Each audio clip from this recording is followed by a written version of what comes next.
Apresentando a ciência do bom viver. Apresentando uma mensagem de a ciência do bom viver. salvação que anuncia Uma mensagem a de volta saúde, do Senhor. esperança e salvação que anunciam a volta do Senhor. No início do século XX, vivia na Inglaterra um homem chamado Johnny Becker. Ele tinha um sonho de emigrar para a América do Norte, mas, para realizar seu sonho, teve que vender tudo que possuía. O dinheiro que possuía foi suficiente apenas para comprar a passagem. Não dava para as refeições da viagem. Mas ele não desistiu e embarcou no navio rumo à América. No primeiro dia, o Sr. Becker suportou a fome sem nenhum problema. Porém, no dia seguinte, a fome começou a incomodar. Becker ficou olhando para as pessoas através das janelas do restaurante no navio, e isso torturava ainda mais. Então, durante a noite, pensou sobre a maneira de resolver o problema de sua fome e teve uma ideia. Resolveu que pela manhã entraria no restaurante e comeria tudo que fosse possível. Quando o garçom lhe apresentasse a conta, diria que não tinha dinheiro.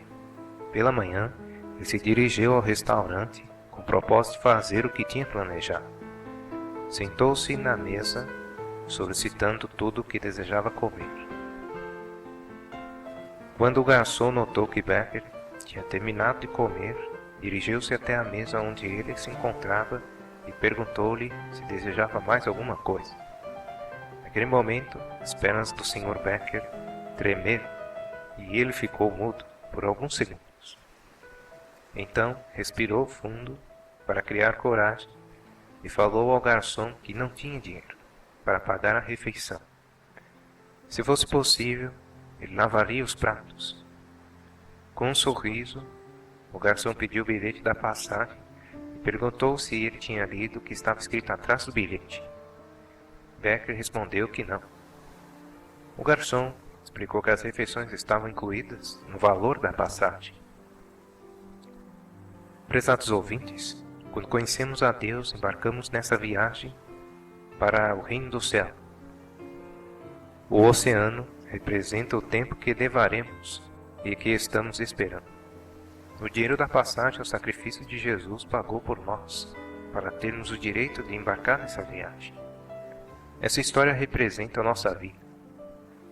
Quando aceitamos Jesus, mas por não lermos a Bíblia, deixamos de alimentar nosso espírito, e assim não desfrutamos as bênçãos e o perdão que Deus nos dá a cada dia da viagem. Muitas vezes, quando lemos a Bíblia, nós enxergamos o valor da passagem e não lemos o que Deus nos está proporcionando. Nossa esperança em Jesus e em sua volta se enfraquecerá e se perderá quando nossa confiança na Bíblia se enfraquecer ou se perder. Por isso, amigos, nunca permita que qualquer coisa destrua sua confiança na Santa Bíblia. Mas, para ter confiança em Deus, não basta ler a Bíblia como um simples livro. Conhecer a Deus significa conviver com Ele em todos os momentos de sua vida. Disse o Salvador: a vida eterna é esta, que te conheçam a ti, o único Deus verdadeiro, e a Jesus Cristo, a quem enviaste. São João 17, versículo 3. Podem passar céus e terra, mas a palavra de Deus não passará. São Mateus 24, versículo 35. Então, confie na Bíblia e em Deus.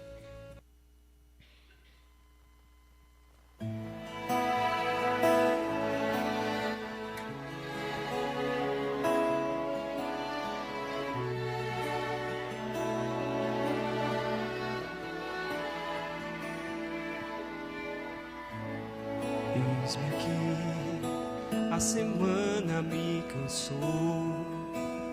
Estava no trabalho, esqueci de ti, Senhor. Eis meu coração, tome em tuas mãos.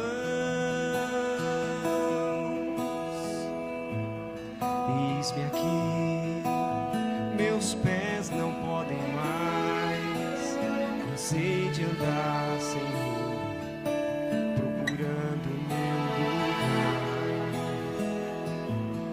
Eis a minha dor, entrego a ti, Senhor.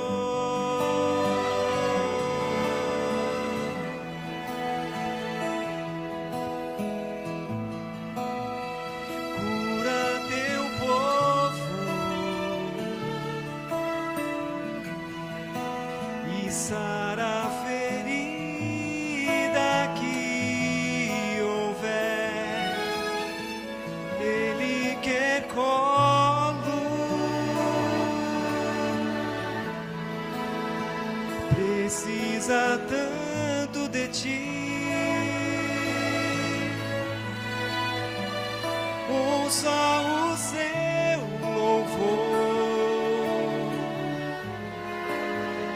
como se fossem anjos mil, e cubra o teu rosto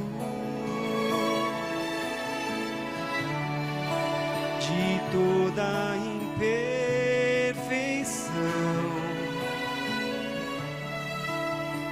e cumpra em nós o teu querer.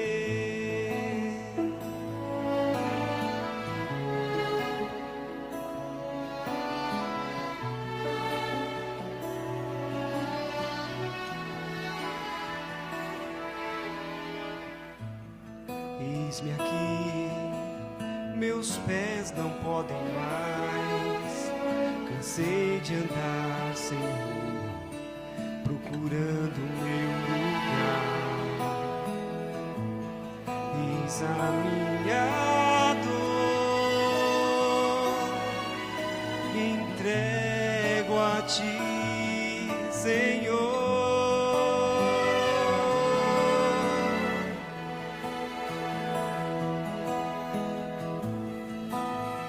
Cura teu povo e sara a ferida que houver. Ele quer colo. Precisa tanto de ti. Ouça o seu louvor, como se fossem anjos mil, e cubra o teu rosto de toda imperfeição,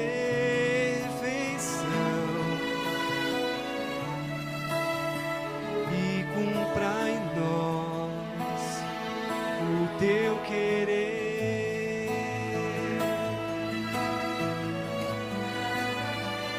Ouça o seu louvor,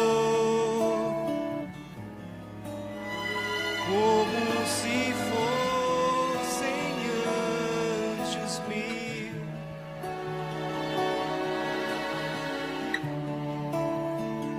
e cumpra em nós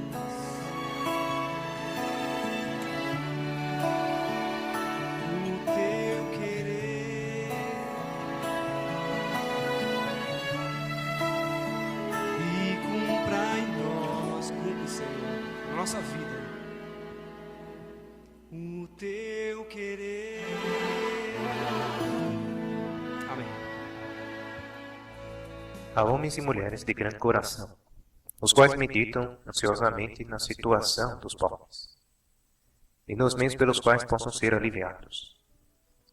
Um problema para o qual muitos estão buscando uma solução é como os desempregados e os que não têm lar podem ser ajudados em obter as bênçãos comuns da providência de Deus e viver a vida que ele intentava que o homem vivesse.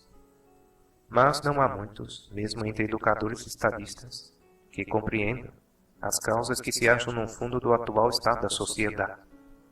Os que seguram as rédeas do governo são incapazes de resolver o problema da corrupção moral, da pobreza, da miséria e do crime crescente. Estão lutando em vão para colocar as operações comerciais base mais segura. Se os homens dessem mais atenção aos ensinos da palavra de Deus, encontrariam uma solução a esses problemas que os desconcertam.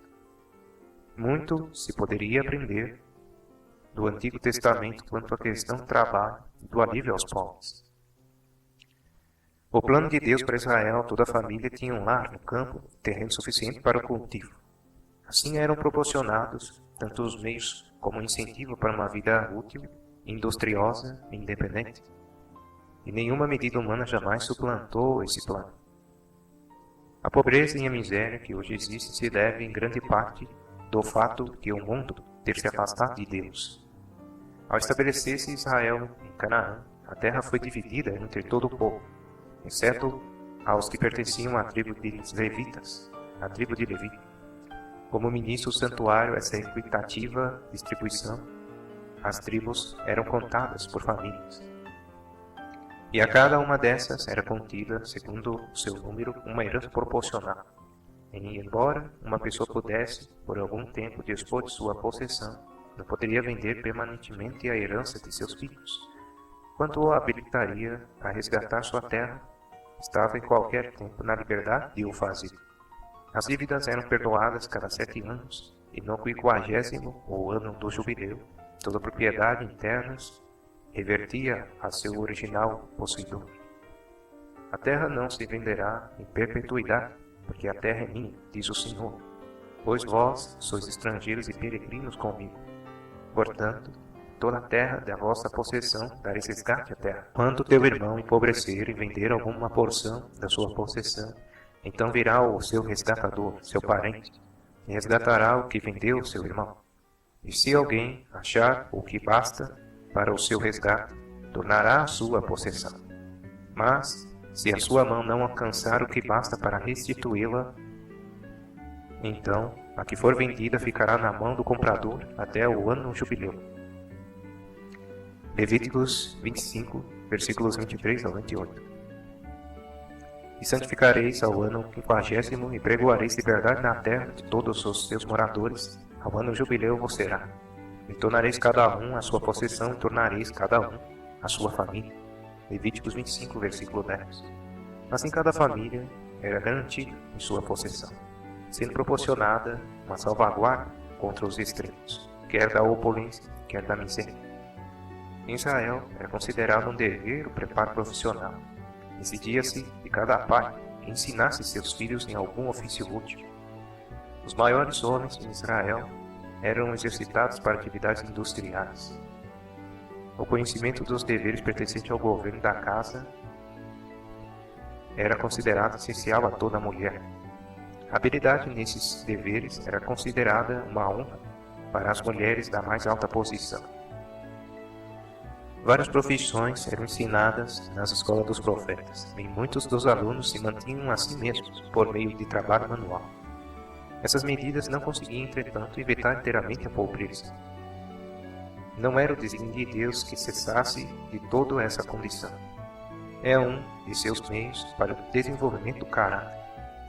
Pois nunca cessará o pobre, diz ele, no meio da terra, pelo que te ordeno, dizendo, livremente abrirá a tua mão para o teu irmão, para que o teu necessitado e para o teu pobre na tua terra. Deuteronômio 15, versículo 11. Quando entre ti houver algum pobre de teus irmãos, em alguma das tuas portas, na tua terra que o Senhor teu Deus te dá, não endurecerás o teu coração, nem fecharás a tua mão a teu irmão que for pobre.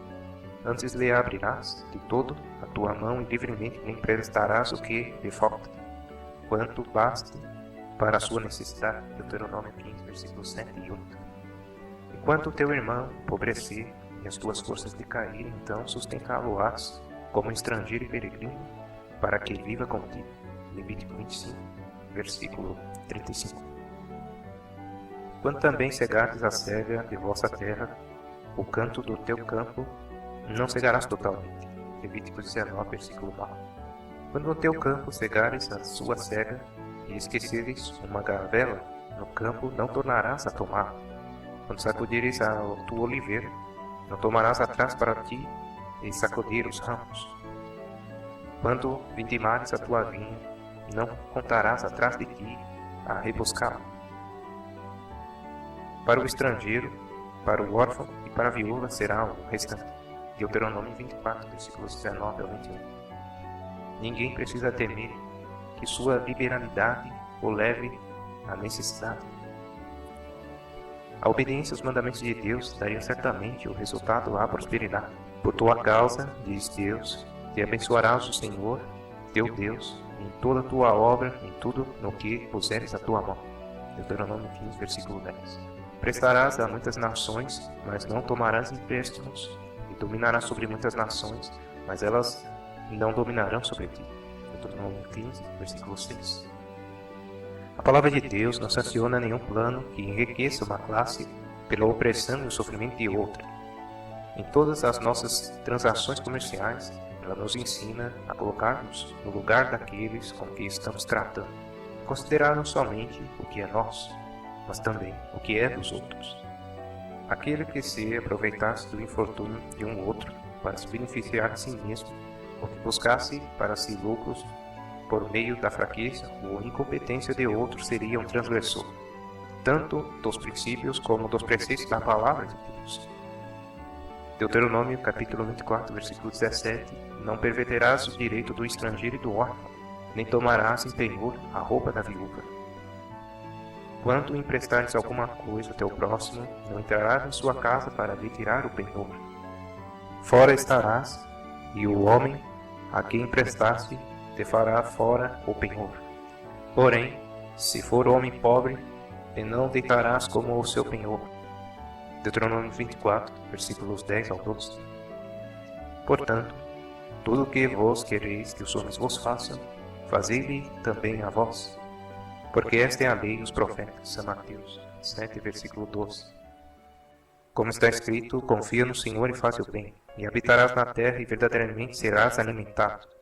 Salmos 37, versículo 3. Milhares e dezenas de milhares dos que se apinham nas cidades à espera de um acaso para ganhar uma ninharia poderiam estar trabalhando no sol. Na maioria dos casos, essa insignificância que ganham não é gasta em pão, mas posta na gaveta do vendedor de bebidas para obter aquilo que destrói alma e corpo. Muitos consideram lavrar a terra como trabalho vil e procuram obter a subsistência por meio dos expedientes, de preferência a um trabalho honesto. Este desejo de ganhar vida sem trabalho abre, de maneira quase ilimitada, a porta à ruína, ao vício e ao crime. Nos bairros pobres, há nas grandes cidades multidões que recebem menos cuidado e consideração do que os que são concedidos a mudos animais. Pensai nas famílias amontoadas como rebanhos em miseráveis cortiços, sombrios porões, muito deles, exalando umidade e imundícia. Nesses sórdidos lugares as crianças nascem, crescem e morrem. Nada vem das belezas naturais de Deus, ao qual o Criador fez para deleitar os sentidos e elevar a alma. Rotas e quase morrendo de fome, vivem elas, entre o vício e a depravação, moldadas no caráter pela miséria e o pecado que as rodeia. As crianças só ouvem o nome de Deus de maneira profana. A linguagem suja, as imprecações e os insultos enchem-lhes os ouvidos, e exalações da bebida e do fumo, nocivos maus cheiros e degradação moral pervertem-lhes os sentidos. Assim se preparam multidões para se tornar criminosos, inimigos da sociedade que os abandonou à miséria e à degradação. Nem todos os pobres dos becos das cidades pertencem a essa classe. Homens e mulheres, tementes a Deus, têm sido levados aos extremos da pobreza por doença ou infortúnio, muitas vezes causados pelos desonestos planos dos que vivem à custa dos semelhantes. Muitos que são retos e bem-intencionados ficam pobres por falta do preparo profissional. Por ignorância se acham inaptos para lutar com as dificuldades da vida. Levados a esmos para as cidades, são muitas vezes incapazes de achar emprego. rodeados de cenas e sons de vício, são sujeitos a terríveis tentações. Associados, e muitas vezes qualificados como os viciados e os degradados, é somente uma luta sobre-humana, um poder acima do finito, que podem ser preservados de cair no mesmo abismo. Muitos se apegam firmemente à sua integridade, preferindo sofrer a pecar. Esta classe em especial requer auxílio, simpatia e ânimo. Se os pobres agora, aglomerados nas cidades, encontrassem habitações no campo, poderiam não somente ganhar a subsistência, mas encontrar a saúde e a felicidade que hoje desconhecem. Trabalho árduo, comida simples, estrita economia, muitas vezes durezas e privações, eis o que seria sua vida. Mas que bênçãos! Prezados ouvintes, lhe seria deixar a cidade, com suas atrações para o mal, sua agitação e crime, sua miséria e torpeza, para o sossego e paz e a pureza do campo. Para muitos dos que residem nas cidades, sem ter um cantinho na relva verde em que pisar, que olham ano após ano para pátios imundos, becos estreitos, paredes e pavimentos de tijolo e céus nublados de poeira e fumaça, pudessem eles ser levados a alguma região agrícola, circundada de verdes campinas, matas, colinas e riachos, os límpidos céus e o ar fresco e puro dos campos. Isso lhes pareceria quase um paraíso. Separados em grande parte do contato do homem e da dependência deles, afastados das máximas e costumes corruptores do mundo, e de suas tentações aproximar-se-iam mais do coração da natureza. A presença de Deus lhes seria mais real. Muitos aprenderiam a lição da confiança nele. Mediante a natureza ouviriam sua voz comunicando-lhes paz e amor ao coração. O espírito e alma e corpo corresponderiam ao restaurador e vivificante poder. Se hão de tornar-se um dia industriosos e independentes, muitos precisam de ter auxílio, encorajamento e instrução. Há multidões de famílias pobres pelas quais não se poderia fazer nenhum melhor trabalho missionário do que ajudá-las a se estabelecerem no campo e a aprenderem a tirar dele um meio de vida. Muitos dos que lavram o solo deixam de colher a devida retribuição por causa de sua negligência. Seus pomares não são devidamente cuidados. As sementes não são semeadas no campo convenientemente, e a obra de revolver a terra é feita de modo superficial. Seu mau êxito lançam eles à conta da esterilidade do solo. Dá-lhes muitas um falso testemunho ao condenar uma terra que, devidamente cultivada, havia de produzir fartos lucros. A estreiteza dos planos, o pequeno esforço desenvolvido, o pouco estudo feito quanto aos melhores processos clamam em alta voz por uma reforma. Ensine-se os métodos apropriados a todos quantos desejam estar dispostos a aprender. Se alguns não gostam e lhe faleis ideias avançadas, dá-lhe silenciosamente as lições. Cultivai do melhor modo vossa própria terra. Dirigi quando vos for possível uma palavra aos vizinhos. E deixai que a colheita fale eloquentemente em favor dos bons métodos. Demonstrai o que se pode fazer com a terra quando devidamente cultivada. Jesus veio ao mundo, prezados ouvintes, em humildade. Foi de modesto nascimento. A majestade do céu, o Rei da Glória, o líder das hostes angélicas, humilhou-se para aceitar a humanidade, preferindo assim uma vida de pobreza e humilhação. Não teve oportunidades que sejam dadas aos pobres, labuta, aspereza e privações constituídas uma parte de sua experiência diária. As raposas têm covis, disse ele, e as aves do céu ninhos, mas o Filho do Homem não tem onde reclinar a cabeça. São Lucas, capítulo 9, versículo 58. Jesus não buscava admiração ou aplauso das pessoas, não comandava um exército, não governava algum reino terrestre, não cortejava os favores dos ricos e honrados deste mundo, não pretendia uma posição entre os dirigentes da nação. Habitou entre os humildes, reduziu a nada as artificiais distinções da sociedade, a aristocracia do nascimento, da fortuna, do talento, do saber e da classe não existiam para ele. Ele era o príncipe do céu, todavia, não escolheu seus discípulos dentre os instituídos doutores da lei, dos príncipes, dos escribas e dos fariseus. Passou-os por alto, porque se orgulhavam de seu saber ou posição. Eram aferrados as tradições que lhe tinham as suas superstições. Aquele que lia os corações, escolheu humildes pecadores dispostos a aprender. Comeu com publicanos e pescadores e misturou-se com o povo comum, não para se tornar vulgar e terreno como eles, mas a fim de que, pelo preceito e o exemplo, lhes apresentasse retos princípios e os levasse do seu mundanismo e aviltamento. Jesus tentou corrigir a falsa norma do mundo, no julgar o valor dos homens. Colocou-se ao lado dos pobres para tirar da pobreza o estigma que o mundo lhe imprimia. Dela arrancou para sempre a ignomia do desprezo. Abençoando os pobres, os herdeiros do reino de Deus, ele nos indica a vereda que trilhou dizendo: se alguém quer vir após mim, negue-se a si mesmo e tome cada dia a sua cruz e siga. São Lucas 9, versículo 23. São atraídos pelo brilho e a ostentação. São ambiciosos de preeminência mundana. A esta se sacrificam os verdadeiros objetivos da vida. As melhores coisas da existência, a simplicidade, a honestidade, a veracidade, a pureza e a integridade, não se podem vender nem comprar. Elas são tão gratuitas para o ignorante como para o educado, para o humilde trabalhador como para o honrado estadistas. Para todos proveu Deus prazeres que podem ser fruídos pelo rico e pelo pobre semelhantemente. O prazer que se encontra no cultivo da pureza do pensamento e no desinteresse da ação, prazer que provém de dirigir palavras de simpatia e praticar atos de bondade. Dos que tais serviços realizam, irradia a luz de Cristo, para aclarar vidas obscurecidas por muitas sombras. Ao mesmo tempo que ajudais o pobre nas coisas temporais, mantende sempre em vista, prezados ouvintes, suas necessidades espirituais. Que vossa própria vida testifique do poder mantenedor de Cristo. Que vosso caráter revele a elevada norma que todos podem atingir. Ensinai o Evangelho em simples lições concretas.